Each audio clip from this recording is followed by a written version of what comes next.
তোমরা যারা যারা গ্রুপ সি এবং গ্রুপ ডির প্রপার সিলেবাসটা জানো না বা অনেকে জানতে চাইছো যে জিকে এবং সি এর মধ্যে কি কি বিষয় পড়তে হবে, কারণ হাতে বেশি সময় নেই, তোমাদের একটু জানিয়ে রাখি যে জিকের ক্ষেত্রে কিন্তু আমাদের মূলত পরিবেশ এবং সমাজ সংক্রান্ত বিভিন্ন রকমের যে সারাউন্ডিং এলিমেন্টস রয়েছে সেগুলোকে নিয়ে জানতে হবে। এটা হচ্ছে জিকে। আর যদি সি এর কথা বলা হয় তাহলে সি এর মধ্যে দেখো আমাদের রয়েছে sports, history, literature, culture, geography, economic science, polity, Indian constitution এবং বিভিন্ন সায়েন্টিফিক রিসার্চ রিলেটেড যেই সমস্ত নিউজগুলি প্রতিনিয়ত আসছে সেই সমস্তগুলো তোমাদের পড়তে হবে, যেগুলো আপডেটেড, মানে 2025-এর পরীক্ষা হলে 25-এ এবং 2024-এর কিন্তু তোমাদের নিউজ পড়তে হবে।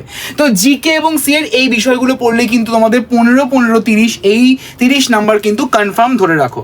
তো এই সংক্রান্ত তোমাদের আরও ডিটেলে পড়ানো হবে কোথায়? তোমাদের জন্য একটা ডেডিকেটেড কিন্তু ব্যাচ রয়েছে। কীরকম ব্যাচ দেখতেই পারছো, WBSSC গ্রুপ সি এবং গ্রুপ ডি রয়েছে। আর যদি বলতে পারো যে শুধুমাত্র গ্রুপ সির আলাদা ব্যাচ রয়েছে, গ্রুপ ডির আলাদা ব্যাচ রয়েছে। সিম্পল কি ইউজ করবে যখনই তোমরা ব্যাচটাকে পারচেস করবে? ইউজ করবে রাখি, RAKHI, রাখি। এই কোডটা যদি ইউজ করো তাহলে তোমরা একটা ফ্ল্যাট ডিসকাউন্ট কিন্তু পেয়ে যাবে এই 3টে কোর্সের মধ্যে যে কোনো কোর্সে। তো অবশ্যই করে এই রিলেটেড বিভিন্ন রকমের যদি কোনো কোয়ারিজ থাকে তাহলে এই ভিডিওর কমেন্ট সেকশনে কিন্তু অবশ্যই কমেন্ট করে জানিও। Thank you everyone.